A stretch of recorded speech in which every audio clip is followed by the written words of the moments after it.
able to maintain the same level of consistency. But never mind about that. We are into the pick and ban phase already. SF5 against IGL.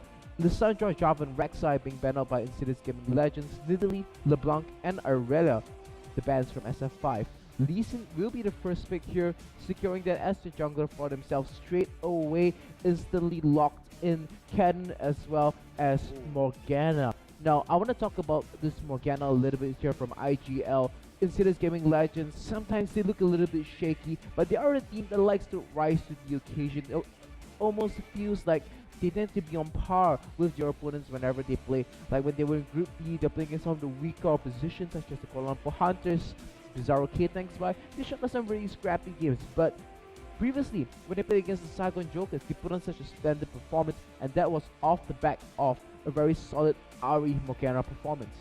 Yeah, so just having some of the most comfortable champions in your own leagues is definitely one of the best ways to go about it. And I also like their banning strategies right here, taking out both Jarvan and Rek'Sai. I think they might have done a little bit of homework on what Jinky is very comfortable on, and his top performers are both Jarvan as well as Rek'Sai, and you're forcing him to play a champion that he's not necessarily as comfortable on in that form that Lee Sin as well. So in that sense, crippling the jungle strength is one of the best ways the IGL Legends often get ahead, because they're so reliant on their early to mid-game stages to actually snowball ahead of their opponent and then close the game off of there. Saigon Fantastic 5 though, they do have some really strong picks on their own end with the Janna as well as the Lulu locked in. So Lulu is one of those champions which I feel has been on and off in the competitive scene. We've seen a lot of it in towards the early to mid season 4 stages, where everyone just felt like Lulu was just unstoppable in lane, especially the changes to her AP ratios. Then the thing is, we kind of got her number dwindled down a little bit, so she kind of saw the exit to competitive play for a short while, and then suddenly she's just full on back in action again, and I'm just wondering how well Saigon Fantastic 5 is going to play this one out. This is going to be very important for them if they want to maintain their lead at the top of the table. Now here the thing is, IGL, they have locked in an Ari for themselves, so like I predicted, Ari Morgana, and you have to note that IGL, their biggest victories through their competitive history has always been an Ari performance in the mid lane, coupled with a big support, either in the form of Leona or Morgana. Going back TLC Summer 2014 finals, when they played against the Team Fat Rabbit, that was the season in which they qualified for this GPL Spring in first place. They made it through off a very solid Ari performance in the mid lane, and they're going to be looking to replicate it. Lots of pick potential, and pick comps is what IGL seems to be very comfortable executing. And on the side of SF5 over here, I do believe we will be seeing a hacker being locked in the end, but lots of utility being drafted by Lulu, Janna, as well as the Lee Sin over there. It was possible that IGL actually started to draft the support composition, but they decided to run with what they're most comfortable with, and we have to see what SF5 decides to go for in the end. So they're hovering over a few options over here. Considering the double AD carry, I'm kind of thinking that Hackerim, most like the last pick coming for them. I mean, you have all these speed boosts available for your team. It only makes sense that you want to play with the Hackerim. Yeah, they are definitely taking the time to think about that though. So we'll lock in the Ezreal, so it seems like it should be Optimus running that in the mid lane, as that will, you kind of rearrange the champions right here. So we should be having the ZZ up in the top lane with that Lulu, Jinky in the jungle with the Lee Sin, and of course Corki down the bottom lane on Midas is going to be playing that one. So overall, on the side of SF5, very quick fire, rapid fire lock-ins here. But overall, if you look at the entire picture here, very hook-centric as well as very squishy on their own end. So back to your point about IGL being really strong at pick compositions, it just gives me this concern right here. If you're going up against such a burst-heavy composition and you're going with such a squishy comp here, what exactly is your in-game strategy now? Well, I think for IGL, what they need here is some form of hard engage in order to be able to get onto the double AD carry backline of Corki as well as Ezreal. SF5 with this composition, they're really looking to scale into the later stages of the game and just have the double support composition coming in. The Lulu in the top lane being able to provide the wild growth as well as additional shield bonus together with the Janna and the Monsoon disengage. IGL, they decide to pick up the AD carry in the form of a scaling Jinx as the last pick. That's going to be providing us some wave clear and ability to deal with what SF5 is providing. I would like Sivir a little bit better over here. Yeah. It looks like that's not really IGL's kind of style of champion, and they're going to be running to Jinx in this case, providing themselves with some scaling option, and they will be looking out to temper out the storm of the siege composition, find a good opportunity to engage, go in there with Hallelujah, with the Sword and Battery, with the Vault Breaker, and then have the Morgana follow up after that. Yeah, that's right. And of course, the Jinx lock-in for Valkyrie is definitely going to be a huge one because if you think about his own rise to fame as a pro player, his most successful champions come in the form of Vayne, and Jinx is also one of those guys as well. So I think going back to one of his old favorites is definitely one of the best ways to approach this all-important match to try to challenge for number one of Group B's position right here. Very action-packed, 3-week Group Stage 2 competition. I almost feel like you cannot afford to drop any games whatsoever. And if you look at the past track record for week 1 here, we have been seeing a lot more draws, very few 2-0 series, and you can just see the progression of the league as it goes by. So it's much closer than it is. And I think for IGL, they're definitely taking this with a much serious approach here. And I also like the fact that they have drafted, some of the flavor of the month here with the Cannon, and of course with both Vi and Ari in the mix here. So before we jump into the game itself, I just want to quickly show you guys one of the new things that, some of these new clips that we have seen from the Vietnamese production team. It's going to be a feature clip from Saigon Fantastic 5. That's really awesome. Yeah, it is pretty good. So hopefully we can pull that up for you as quickly as possible to kind of show you, the player games and what they have so far. You can bring that up. That's great. Oh, there you go.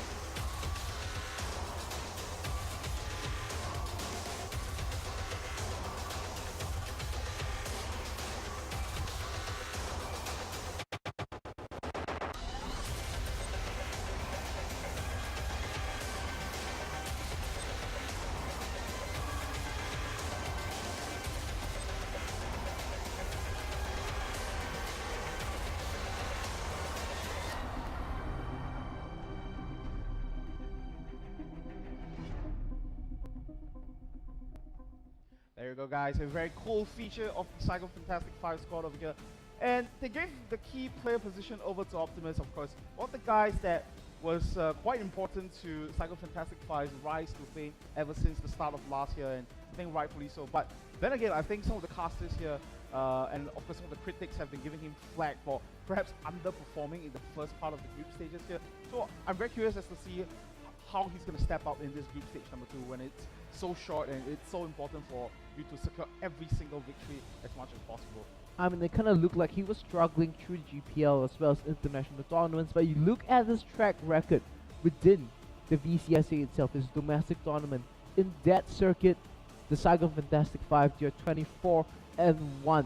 They've only dropped 1 game to Amphad Ultimate, and the other 24 games, I have to say, very solid performances.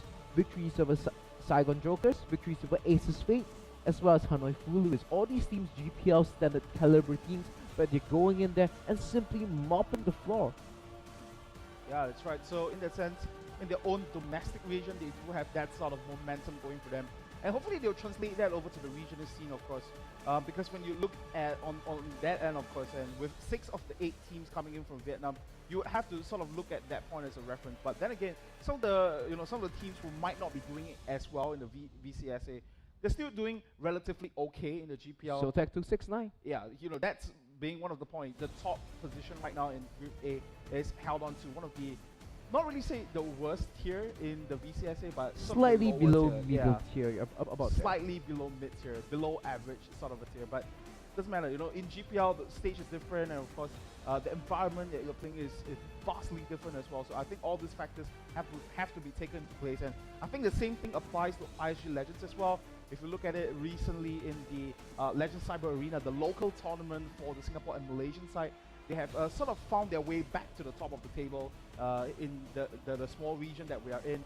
And so in that sense, hopefully they can translate that momentum into the GPL as well. So kind of we're looking at both teams who are the top of their own respective countries clashing head-on this time in the very first Battle 2 series. I'm almost feeling a little bit disappointed here. The SF5, they didn't take away the Ari or the Morgana away from Insidious Gaming Legends, because as I'm saying, they're so proficient with these 2 champions. Every time they get their hands on them, they're able to execute this very strong big composition that they have found so much success with. They've won 2 finals off the back of this big composition. They were able to get the return 3-0 on Thirsty Chinchillas when they met them in the LCA as well. And they were also able to take a game off the Saigon Jokers the moment they had the Ari as well as the Morgana. And here we are into the game already. Both teams choosing to guard 5 and simply spreading out across the river. We do see Jinky making some aggressive posturing, maybe trying to bully a Hallelujah over here.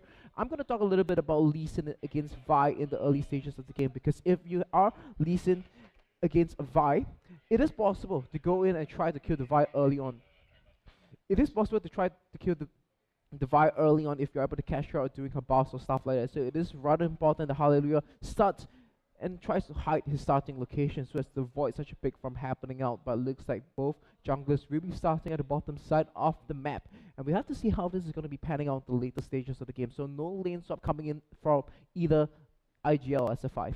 Yeah, honestly, it's quite coming through as quite a surprise for me, because the thing about Jinx is that you can do relatively okay in lane, but a lot of people are starting to pick up Corki back into their own champion pool when it comes to competitive play, because he just has such an awesome, early to mid game stage for himself, and I think a lot of the people realize that and they want to get that momentum rolling in past the mid game stages. So I think for Valkyria, he needs to be extremely careful of how he actually approached this laning phase here. But so far, it looks like it's going to be relatively even, and I think he has a lot of trust for Rapier in this case here. Like what we can see, very aggressive on those auto attacks down as well, just to lay down as much harassment down to Uzi as well as Minus, making it a very difficult early field levels for them. I mean, Rapist Morgana is easily his best champion by far. A lot of people give him credit for the Blitzcrank, but from what I've seen in the scrims, his ability to play and measure the use of the Black Shield or the Morgana, even when playing a matchup such as any, you've got a lot of tricksy things you can do with the Stun procs. Rapist always seems to be one step ahead, and once again, landing a fantastic binding onto Minus. Uzi forced to drop the shield over there, spending a little bit of his mana to counter out the damage that might be coming in. I think goes to the fact that he is very proficient in landing those one-time skill shot that just changes the dynamic of the lane right there. It goes the same for Blitzcrank, goes the same for Morgana as well. And up in the top lane, we do see ZZ kind of poking down LI4 a little bit. So this cannon that has seen a lot of game time in competitive play so far. Maybe LI4 doesn't have that much time to sort of practice it through, so kind of struggling on the back end a little bit. And interestingly enough, has decided to go for the Doran shield instead of that Doran's Blade that we see very, very often on the early cannon players. So LY4 over here going for the Doran shield. That is rather interesting, because up against Lulu, if you go for some certain defensive masteries together with Doran shield, you can actually negate the damage that comes in from Lulu's auto attacks, which allows for rather favorable trading. But here comes again coming from Jinky, excellent duck binding from Rapier. He lands the kill as well. Rapier finds a lot of trouble, takes so much damage, has to flash out of that one, and Valkyrie doing his best to actually chunk out Minus off of that. On the back end, we did see LI4 teleport in as well, but we will not see a kill result off of that, and we will see Hallelujah up at the top lane to sort of buy time and shove the wave up against Azizi, or rather defend the wave against Azizi, so that he can at least get some of that experience and goal going for him.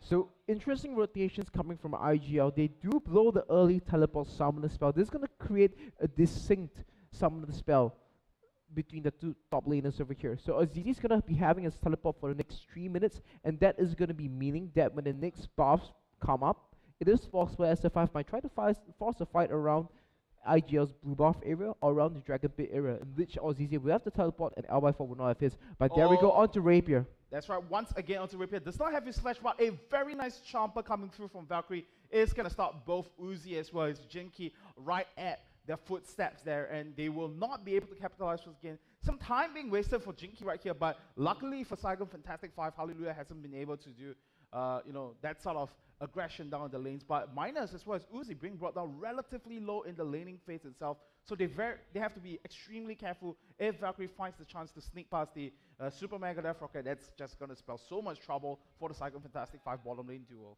I mean, Rapier definitely has been putting on so much pressure. They're playing this bottom lane so aggressively, even calling down the teleport earlier on. Minus actually eating a fair bit of damage. Rapier just on point with his skill shots, forcing the flash as well as the Q, despite his jungler coming twice. So Jinky visited the lane early, but Rapier, just by simply hitting those dark bindings in such a timely fashion. There is a summoner spell lead in the bottom lane for IGL. Yeah, that's right. So that's going to be a small advantage for the IGL squad as well. Of course, and Hallelujah coming in for the counter jungle. Very reckless as well, if you think about it. Doesn't have that much vision around the blue side area, but fortunately was able to pull that off. And up at the top lane, LI4 going aggressive against Azizi right here. Hallelujah does not land the Vault Breaker though, but it's going to be Hallelujah chasing in. Does have the red buff to get the slow in. Will Azizi go down this one? The red buff not quite enough to burn him down, and he survives to tell the tale in under 30 HP there. Flashes being blown by both jungler and top laner coming from IGL, and Azizi just using the flash at the right moment, and in the bottom lane, first blood goes over. That's right, going over to Rapier, did not actually quite catch what happened right there, but could have assumed that it was the Dark Binding that landed, actually did the work for Rapier as well as Valkyrie in that case. They are going to go aggressive onto minus once again. The Dark Binding not quite going to land this time around though. Jinky is now around the corner. Will he be able to land the Sonic Wave onto Rapier to get that extra bit of damage in? Does land the kill. Deciding not to follow up off of that, I think is the wiser choice of the both. I mean, but we have to look at what's happened here in the top lane, because LY4 invested his early teleport to the bottom lane. Azizi was able to teleport the lane much earlier and pick up all these additional CS over him. But we have to take note that because Azizi chose to use his teleport to the top lane, there's going to be now LY4 in the driver's seat the moment his teleport comes off cooldown, and by then he will be level 6, he will have the lightning rush into the slicing maelstrom available for himself, and that's going to be a huge window of opportunity for IGL to try and group and pressure onto the Dragon. That's right, and the Dragon play is extremely important, just like you mentioned. I think it's absolutely crucial for Saigon Fantastic 5 to maintain some sort of vision around the area, given the fact that IGL is very reputable for their early game Dragon control. So I think Saigon Fantastic 5 recognizes that they do have a couple of wards spread around that area, should IGL choose to move around to the area. But meanwhile, down the bottom lane, we do see Minus getting chunked down to half his HP. Very similar to Valkyrie as well, but now he's hit that level 6 mark. So he does have the Super Mega Death Rocket to try to chunk Minus down, should he find the opportunity to do so. He does have his heal up though, so that's going to be a problem. So I think both Valkyrie and Rapier understands that, so they're kind of just sitting back and being quite contented with just farming out in the lane. Credit definitely has to go to Minus. Despite so much early pressure coming from Rapier as well as Valkyrie, he is still able to stay even, and in fact slightly ahead in CS. Now 65 and 70 CS on these two AD carries means that on the next back, Valkyrie will have the BF sword, and Minus will be able to pick up the Sheen or Phage for himself. That's right, that's going to be quite crucial here. Hallelujah doing a bit of counter jungling, once again going deep into enemy territory, and will secure the blue buff for himself. So making sure to deny every single small objective away from Jinky, deny him of experience, deny him of gold, and that's the best way to starve out Lee Sin, and you know eventually that you are going to be more effective than him when it comes to the team fight itself, when you hit that level 6 mark, and he has already done so as well. Jinky finally wrapping around to that blue side, and it's going to discover that there's no more blue buff for him to get, and Hallelujah still sticking around, perhaps looking for some blood here. Might have spotted out Jinky there. No, both players actually going to spot out each other right here as Valkyrie once again coming into the bottom lane. Uzi getting caught in by the Dark Binding. No follow-up though from Valkyrie this time around. So still a very even laning trade here. The way Hallelujah has been jungling is very reminiscent of this new style that Gambit's Diamond Prox has been having. Yep. Go in there, counter jungle very aggressively, and then when you know the opponent walks into the area of the jungle, he's going to see, okay, all my camps are done, and now I need to make something happen as a jungler. So you can kind of predict where's the next area that he's going to gank, and set up for a very strong counter gank over there by limiting his options. Optimus a bit of trouble. Here we go now, Sol and Barry down to Optimus, getting decimated by Rune right there, and the all-famous Ari and Vi combo. Getting some action here tonight in the mid lane as well. Optimus is going to be the receiving end of that one, and IG Legends wasting no time whatsoever, going to try to challenge for Dragon off that one. Saigon Fantastic 5 is going to have some vision and some information that they are doing this one, but I feel like this one should be going over to ISG Legends, no problem whatsoever. Bit of a struggle there, but they will eventually pick that one up. 1,000 goalie at the 10-minute stage. I would dare say it's a pretty good progression for these guys. Once again, Ari and the Morgana, these two champions are just making things happen for Insidious Gaming Legends. I'm kind of disappointed that SF5 didn't show IGL the respect by banning out or doing something to deal with these two champions over here. In fact, picking champions that I actually kind of feel that are weak against Ari and Morgana as a whole.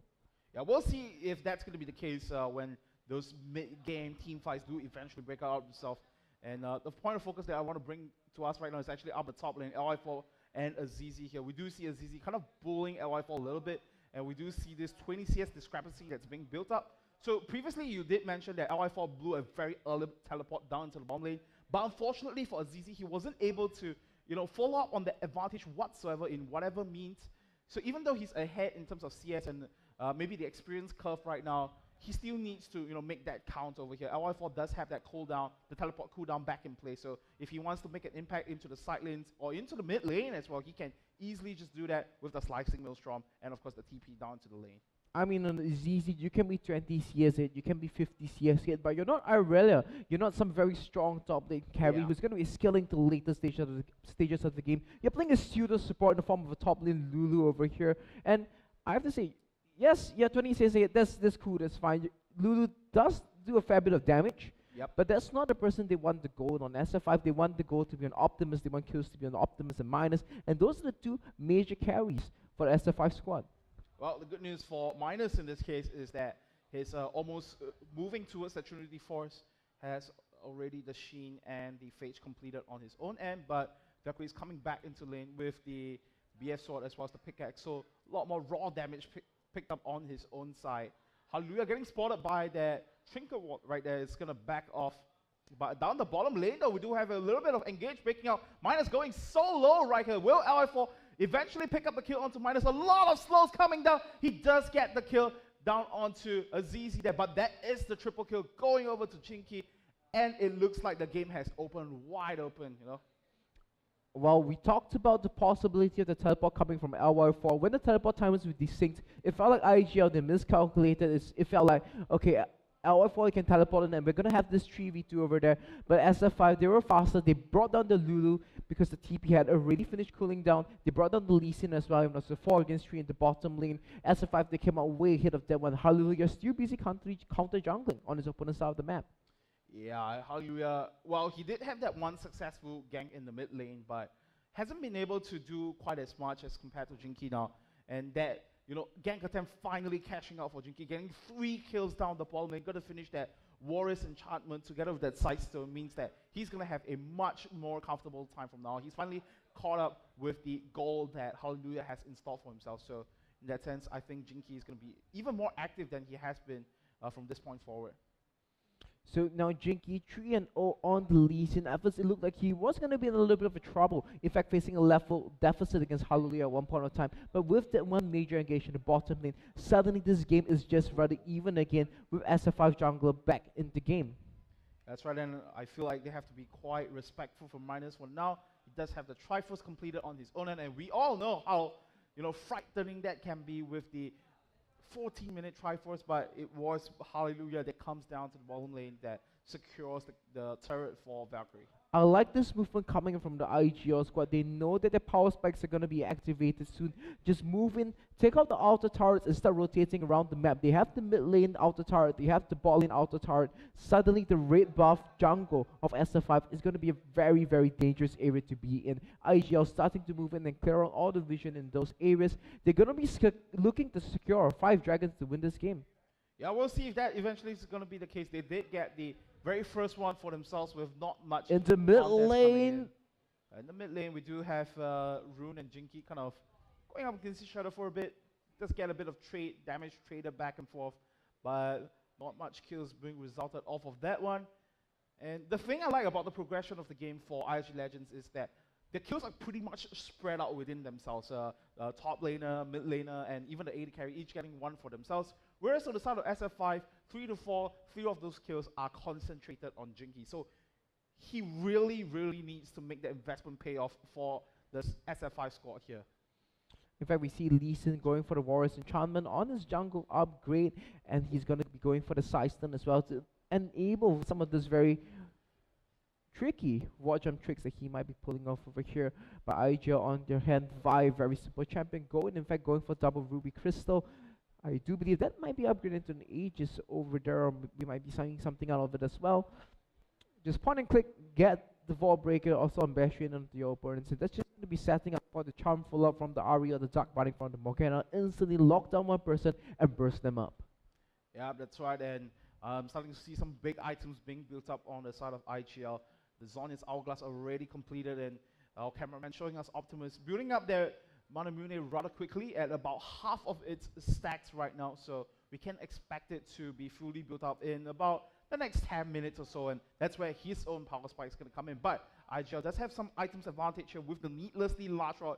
Left, right, and center. Rune has it, Rapier has it, and of course LY4 does have it in the form of the Zhonya's Hourglass. Valkyrie finishing up his own Infinity Edge as well, so he's going to hold his own candle to minus in this case, still hanging on to that Trinity Force for damage. Well, I mean, I can imagine that this mid-game battles between these two teams are going to be rather interesting. It's going to be coming down to a battle of mechanics over there. Minus just a whole chunk of damage onto Rune. Yeah, that's why he's down to half of his health as well. The Champ's going to come in here. Rune's going to try to run away. The big one doesn't quite land on Ari on that case, so he's going to survive to tell the tale. But he's already been chunked down to so low, so this is probably going to be a 5v4 engage should they choose to go for it. Hallelujah getting chunked down to less than about 2/3 of his HP as well. So this might be the prime time for SF5 to take this dragon, and indeed that's going to be the case. Jinky picks that one up nice and easy. So one dragon apiece for both teams here. Very good play coming through from Miners to chunk Rune down. I have to say that was very, very well played by the Saigon Fantastic 5. They identified that Ari was slow. That was one of the major enablers for the pick composition, not available for the fight. Burst it down low, and then they can approach the dragon very easily. Because, okay, if you have the Morgana Dark Binding, that's fine. Jinx at this point in time, only Infinity Edge. Not really a hyper-skilling AD carry just yet. We can eat a Dark Binding and still take a fight after that.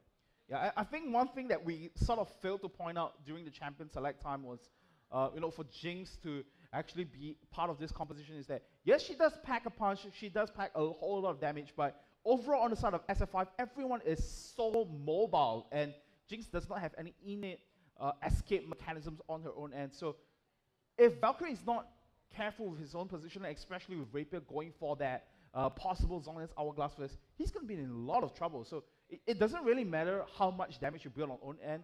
If you just melt down in the first few seconds of the fight, all this item is just going to mean nothing whatsoever. Well, definitely now SF5, they're going to be waiting for the skilling to hit a certain point before they group and start the siege composition. They have a fair number of assists on the Corki, moving towards the blow of the Rune King already, which is going to be providing him some extra pew away from the Vi as well as Cannon when they do decide to rush the back lines of SF5. Yeah, I think that's the most important point that Miners has once right now, which is the Blade of Rune King. Get that extra mobility and the extra kite to fight around this pick composition that ISG Legends have, and so far it has been to a point where ISG Legends hasn't been able to extend their goal lead.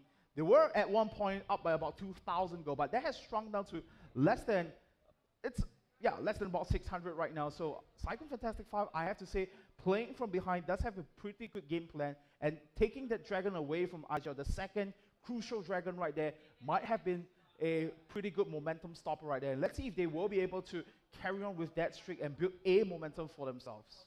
ZZ extending a little bit in the top lanes right away. All the red dots on the side. IGL moving towards the top lane.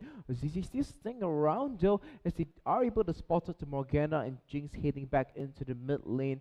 Now as the 5 against IGL, this is going to be a very interesting thing because, there we go, on to Jinky. That's right, a lot of damage coming onto the S. Mega Death Rocket going to come in. The shutdown goes over. It's going to be Valkyrie picking that one up. Uzi's going to flash over the wall here. Optimus getting caught in by the Dark Binding. And in fact, it's going to be the Soul Shacker that picks up the kill. And in the mid lane, they'll have to be careful. The true shot barrage does not quite cut it. Rapier survives to tell the tale. Very good pickup from the side of ISG Legends after that Dark Binding landed. I mean, it's what I was about to say. SF5, they have all these skill shots. Yes, it lets them ouch, it hurts. But IGL at the moment, they land one of their skill shots. It's going to be CC into CC, Dark Binding into Charmin, or ZZ. Now is the one to face a whole bunch of trouble. Wild Growth popped. Yeah, that's right. He has to use his ultimate to get out of the face of danger right there. Optimus, I have to say it was a pretty sad moment for him right there. The true shot burst kind of just whipped past Rapier there. Wasn't sure if there was enough damage to actually finish him off, but you don't hit, you will never know if that's going to be the finisher move right there. And SF5 here, they definitely have to be careful of the scaling potential of the Jinx on the side of IGL. You do not want to be facing the late game Jinx if you don't really have ways to dive for and burst it down. It's going to be that DPS up against your Corki as well as the Astro, and with the ability of IGL to simply delete and burst someone off the map with the RV as well as Vi combo. I have to say IGL, they have a very big leg up if they do reach the end game stages.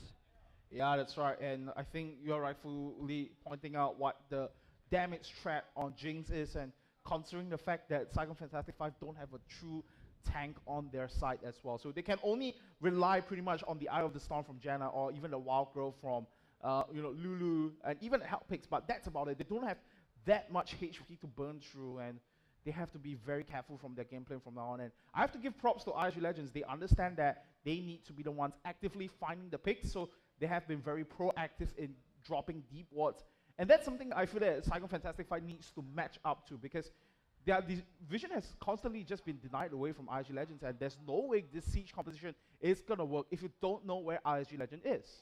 Definitely, they do have some good wards around the side of the lanes to spot out the potential engage coming from the Vi, but here comes Hallelujah, trying to find some creative parting in. SF5, they skillfully dodge around it, however.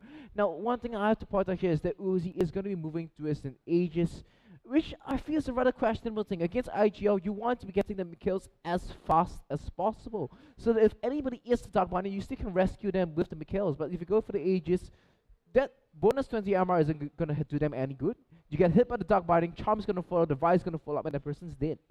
Yeah, that's right. So, might be a wrongful investment right there. We'll see if that's going to be the case. Optimus is going to fire off the True Shot Barrage, try to clear out the minimum waves up in the top lane right here. And he's decided to itemize into that Iceborne Golem. And hold on now, Jinky might find himself in a bit of trouble right here. LF4 is going to come in with the Slicing Maelstrom, getting blown back by the Monsoon, but so much damage. Rune as well as LF4 is going to pick up 1 kill consecutively. Rune now on the back end, he's going to get locked up. Azizi is going to be the one going down. Valkyrie picks up 1 kill, going to get excited on the end as well. And the whole chunk of damage down onto Uzi. Optimus is going to be there finally to help out his teammates, but the damage has already been done.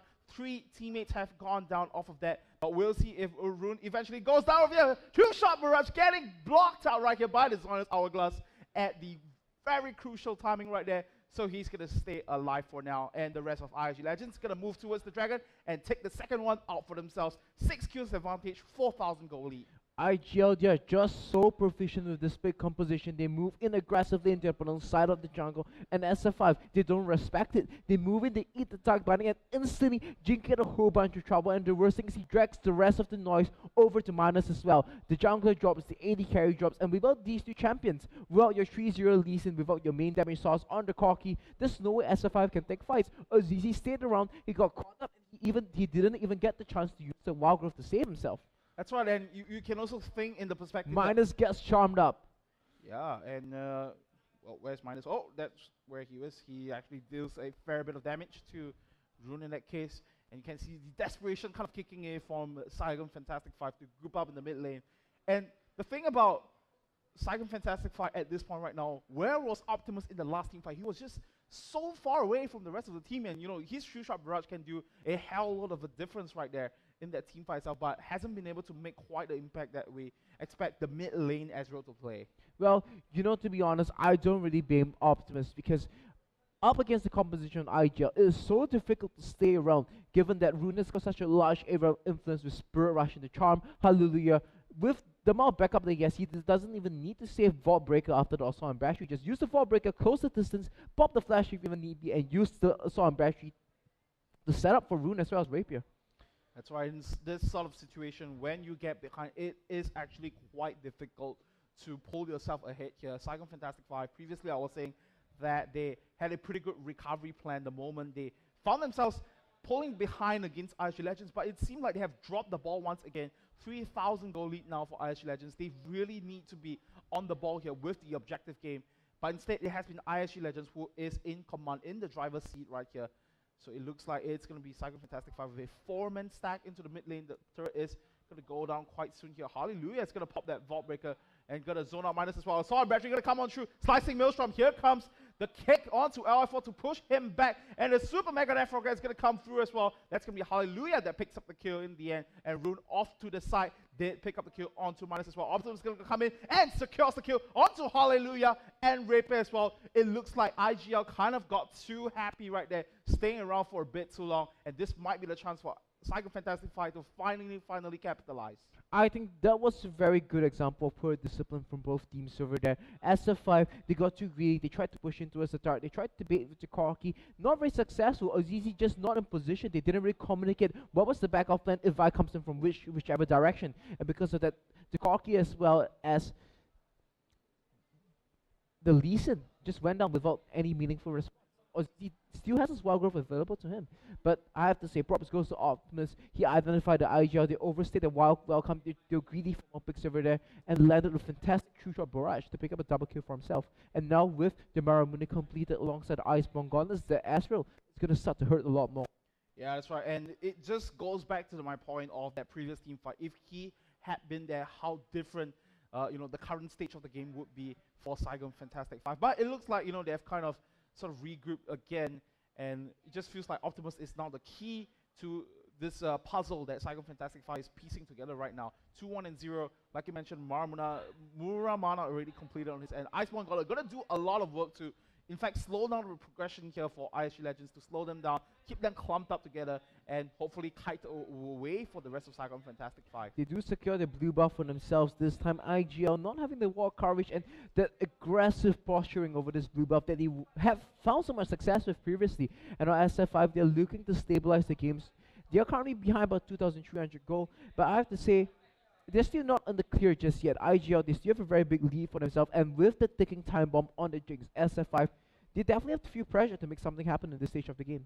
That's right, 3, 1, and 7 is Valkyrie right now. Not quite going down the defensive itemization yet. Instead, we'll have that Vimprick Scepter to stay relevant in the fight should it extend more than the initial few bursts coming through. Minus almost getting caught in by the Duck Binding, few centimeters away, of course, as we do see multiple Zhonya's Hourglass being built in from the members of IG Legends, and they do have a pretty similar composition in terms of how paper it is as compared to Saigon Fantastic 5. So I guess in a sense, having the Zhonya's Hourglass is going to be helpful in negating some of the initial bursts coming down. But then again, can you imagine a situation where all the members, LI4, Rune, as well as Rapier, find themselves in a situation where they need to pop the Zhonya's Hourglass? It would just leave Valkyrie so vulnerable to some of the burst damage that will come through from SF5. Especially if you look at Minus right now, has the Blade of the Ruin King completed, Sorcerer Shoe up as well. So he's going to chunk out Valkyrie when he sees the opportunity to. Definitely, Valkyrie has to watch out for his positioning in these team fights. And, well, the large core of IGL is going to be in the pick composition. And I think the Valkyrie should be able to do well if he's just able to stay one bound behind, wait for the team fight to start, and then just move in for the cleanup, get the resets off if they get excited. Maybe even drop the Super Mega Death Rocket to start things off for himself. Ooh, very interesting choice for LI4 as well, deciding to go for the Rylai's Crystal Scepter. So I think he's looking to be a bit more the guy to really provide the utility, getting the slowdown. SF5 is going to come into the Baron Pit right here. No vision for IG Legend this time around. They are kind of hanging around the Dragon Pit though, so very smart strategy coming through from SF5, and instead decided to sort of peel off for now. It is they started up. Yeah, it is going to be a 4-man attempt right here. Going to use Optimus as the bait now to... Oh, this would be huge if Optimus steals it. This might be huge. Yeah, that's right. So we have to watch out for the positioning right here. It is going to be Hallelujah that secures the 3rd dragon for ISG Legends right now. Will we see the slice coming through? No, not quite. It's going to be SF5 that picks up the Baron, but on the back end, Rune is going to try to go in onto Minus at this stage. LI4 does go down. Jinky is going to pick up the kill.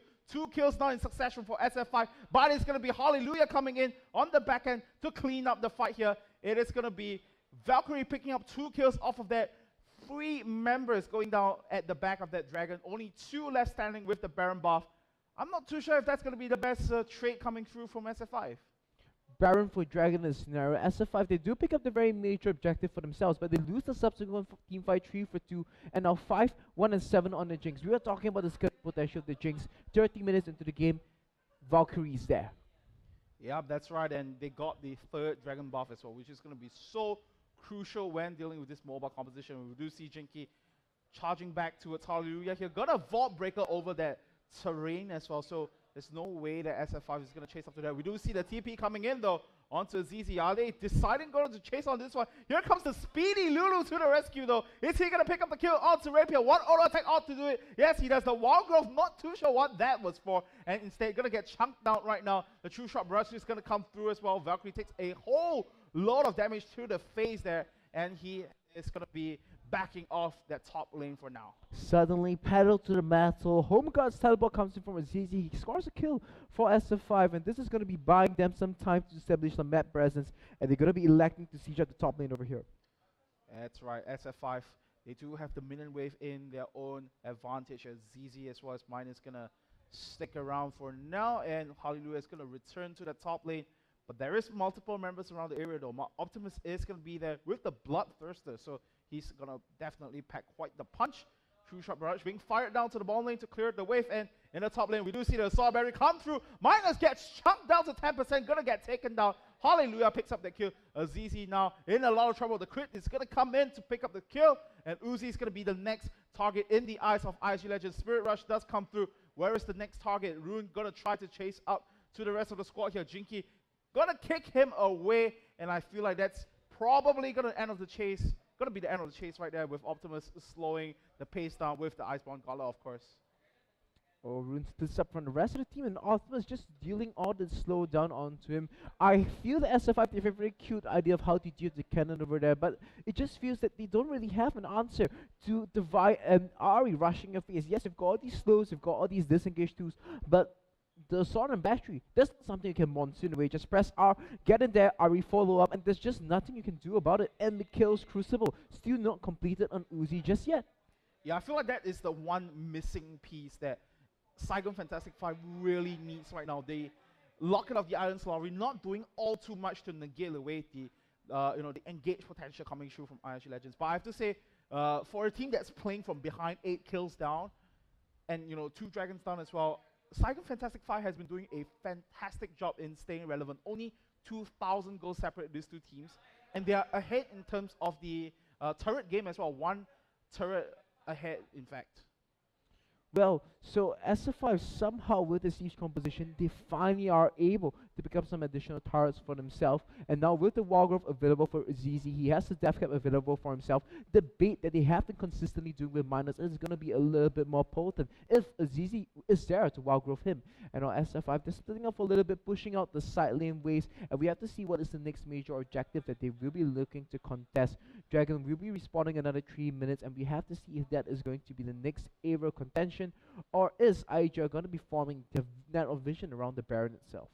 I do spot a very interesting item pickup for Uzi though. If you look at his enchantment right now, he's going for the Captain Distortion right here, which means that you stack that on top of the Janna passive. That's going to be a lot of movement speed coming through from Saigon Fantastic 5. Should they choose to lead the charge with Uzi, the rest of the teammates going to have a lot of movement speed to try to chase or disengage. But I think primarily in this case, when there's a lot of pick potential for IG Legends, they're going to use that to disengage. Well, there's something very interesting here about the trinket pickups coming in, especially from Rapier. He has gone for the upgraded yellow trinket to get a free ping ward for himself. But I have to feel that an upgraded Oracle Lance is going to be doing his teams a much larger favor, simply because you have the Ari, you have the Morgana, and simply being able to drop down the Oracle Lens, you're going to be spotting out any of those sneaky wards that might be revealing a position. That's right, and we are into the mid 30 minutes of the game as well. That's why we're going to see a lot less wards and a lot more reliance on the 6 item stacks that's slowly going to come through. That's why we do see that scrying up that's coming through from both Optimus as well as Miners. Very fearful of the pick potential that's going to come through from IG Legends. Going to use that to spot out key positions as much as possible. I mean, I really like double scrying out coming from SF5. They know they are up against a big composition. Just drop the scrying out down, spot out your opponents, and then after that, the decision is going to be a lot easier as to what is going to be our angle of approach towards this objective. Right, a couple of pings going down that Dragon area. They do spot out Hallelujah as well as Rapier around the vicinity. A lot of wards around the area. Just look at how much vision investment Saigon Fantastic 5 have put around the area. It's pretty much IG Legends cannot escape the eyes of SF5 right now unless they have a upgraded sweeping lens to actually, the Oracle lens to actually sweep up the entire area. But looks like that's not quite the case here. Dragon's going to come back up live. I feel like this is going to be the most important Dragon fight for Saigon Fantastic 5. they have to make sure that ISG Legends does not get the 4th Dragon Stack that's so dangerous. I think you mentioned it before, because that 5th Dragon Stack potential is going to be very, very dangerous. Now this is where IGL faltered against the Saigon Jokers in the game that they dropped. They had a huge lead, but it was these major fights where IGL started to drop the ball, but now IGL are on the chase. Dark Binding doesn't land. Yeah, that's right, Dark Binding doesn't land. Jurusha Brass is going to come through. Rapier is going to stay alive for now with the Zonus Hourglass. Has to flash on the back, but Jinky is going to wrap around with the flank here. Slicing Maelstrom is going to come through. They are going to focus onto Minus, and LY4 is going to go down. It looks like SF5 might be taking this fight, but on the back end, they are going to chase. They are going to run away. Rune's going to use the charm to slow down Jinky for a fair bit. Valkyrie's going to come through on the back now, and we do see the rest of SF5 chasing off ISG Legends. So they do get the Dragon for themselves, but they lose 2 members. And I think this is kind of deja vu from the Saigon Jokers game as well. You know, they kind of falter at this stage of the game. Well, oh, they're going on to Azizi. The Wild Growth is not available. Hallelujah, a whole bunch of trouble. They Valkyrie for him. They do get him. This is just pick-off after pick-off. They do go for it. It's a double kill on to Minus. It is the mid laner down for IGL as well. Suddenly, the game is blown wide open for SF5, and they turn their sights onto Baron. That's right. And the cooldown timers are so long for both Vi and Ari at this stage. I think this is going to be a high time for them to challenge for this one, but they still have to respect the damage coming through from Valkyrie, though. Does not quite have the Super Mega Death Rocket to actually chunk the rest of SF5 low, but they're taking quite a fair bit of damage from the Baron in this case. And we'll see who gets the Baron. It is going to be SF5. Minus picks that one up. Quite a pickup for these guys, you know, even though the smite did not quite land for Jinky there. But Saigon Fantastic 5 with that last Dragon fight and that Baron attempt right there will now escalate in terms of goal count as compared to IG Legends, finally grabbing the goal lead for the first time in this game. I really have to criticize the lack for Oracle's Lens for IGL. Just going there, sweep out, pop the Oracle's Lens, move together as a 3-man squad, and sweep out the entire Dragon area. And then after that, use the Dark Void to put on so much pressure into SF5, force them to make an unforced error. You know that there's 2 scoring ops, okay, count the cooldowns for those scoring ops, and then when they don't have the opportunity, when those scoring ops are off cooldown, that's when you start the Dragon, and not going for the coin flip scenario where they found themselves in. I also have to compliment Uzi in that case right there. We didn't actually get a very good view of what happened, but what I saw off the screen was a very well-placed Monsoon that split out LY4 from the rest of the team. And it was at the exact second where LY4 chose to pop the Slicing Maelstrom. So it negated a huge part of their ultimate down, and the rest of the Saigon Fantastic 5 could just pick apart the pieces there and, you know, get the team fight from there. So 2 kills from there, and everything just blew open for these guys. And we are back to the stage where a siege composition, when they get the hit, it's very, very difficult to try to stop them, especially when they have the Baron buff as well. But here's the thing that's going in the favor of IGL. Flash is both not available on there as well as the Corki. So this might be a huge opportunity. They go in, they charm with ZZ, but he has all the shields to build defenders for himself. SF5 getting some good damage onto the inhibitor turret. That's right, Minus is going to be there to do a fair chunk of damage to the turret as well. It's slowly and steadily getting broken apart right here. Saigon Fantastic 5 playing the patient game, trying to make sure that they make the full use of this Baron opportunity right here. Optimus is going to go in to bait out the timing from that Dark Binding as well. It is now down to about a quarter of its HP right there. A few more auto attacks ought to do it, and it is going to be Minus that picks that one up. So the doors of victory has been opened to them down in the bottom lane. Now they have to focus on the inhibitor though. It should be able to do it with Optimus as well as Minus, of course, doing a lot of damage to it. And if you look at the wave management over here, mid and top lane, it's also pushing in the favor of SF5 as well. IG Legends, I feel like they need to do something fast over here if they do not want to give the game away. So SF5, they do pick up the bottom lane inhibitor. IG are just too hesitant, not being able to find the Assault and Battery or the Dark Binding or Charm onto any member. They do not pull the trigger, and the siege composition of SF5 is able to pick up the bottom lane inhibitor turret. IGL, suddenly, they find themselves in a very difficult situation. Yeah, that's right, and SF5, with the bottom lane now wide open for ISG Legends, they can try to in fact, just go ahead, push another lane. The Baron buff is now down for this guy. So even though ISG Legends does have 4 dragons in the back, they can't seem to quite match up to the pushing power from Saigon Fantastic 5 right now. So now SF5 with a hole in the bottom lane of IGL's base, they're going to be moving around the map once again, using the True Shot Barrage Optimus's ultimate to just clear out and create so much map pressure around the map. The next dragon is going to be spawning in a minute, and SF5 they're moving around. They do not want IGL to pick up dragon number 5. The Baron buff will be expiring in a matter of seconds. In fact, it already has expired, and IGL they have to be very careful in engaging onto SF5 now. That's right. They are gonna have their eyes set onto the mid lane here. They have all the time in the world to try to siege up to this one. Optimus, of course, is going to be there to use that Iceborne Gauntlet to create the slow zone. Hallelujah needs to flank. He needs to stop coming from the front. Just move around, hide around the vision, take a big detour even if he needs to, and get a good flank onto the IGL squad. That's what he really needs to do. Get a good flank for the IGL squad onto SF5. And now SF5 30 seconds onto the dragon itself. Once again, True Shot Barrage clearing out the ranged minions in the top lane. That's going to be creating a huge wave for themselves. Optimus just moving in. They're going to be chasing Hallelujah away, trying to chop him down as low as possible before this 5th dragon number 5 starts. Yeah, that's right. So gonna push the wave in the favor. A huge stack of minions up in the top lane. That's gonna push in SF5's favor right here. So they do not have the Skull Crab buff over here, but they will know that IGL is in fact making their way towards the dragon right here. Hallelujah is exposed. He is split from the rest of the team, and we see a ZZ split pushing in the top lane. SF5 they're taking a large risk over here, but they do not want to let IGL get the dragon. IGL they start up the dragon. This is going to be dragon number 5. All the poke damage is coming in. Are they able to land it? Charm doesn't land. Yeah, that's right, and they are going to go in. Oh, they get the steal onto the dragon as well, but all hell is going to break loose. IGL does get the kill onto Jinky. They are going to focus on the rest of the members right now, and Azizi being brought down quite low, but Optimus in the pit now. Everyone trapped in the dragon pit. Valkyrie has nowhere to run. Where is he going to go to? It is going to be the Quadra kill, I believe. No, it's not the Quadra, but the triple, and the shutdown coming through on Saigon Fantastic Fights end here.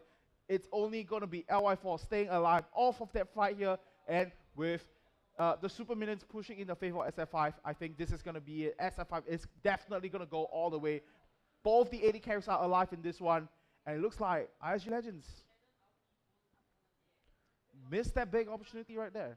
I mean, they were doing so well. They had 4 dragons in their pocket, but it looks like they slipped up a little bit. They ceded the map control over to SF5, and with this siege composition, they were able just to pick up the Baron twice, and after multiple objectives for them to pick up the victory for themselves. IGL once again coming so close, but just botching up the last part of the execution to pull the noose around the necks of your opponents. Yeah, that's right, and I have to say that was an extremely technical game that Saigon Fantastic 5 played as well. You know, like we mentioned, you see on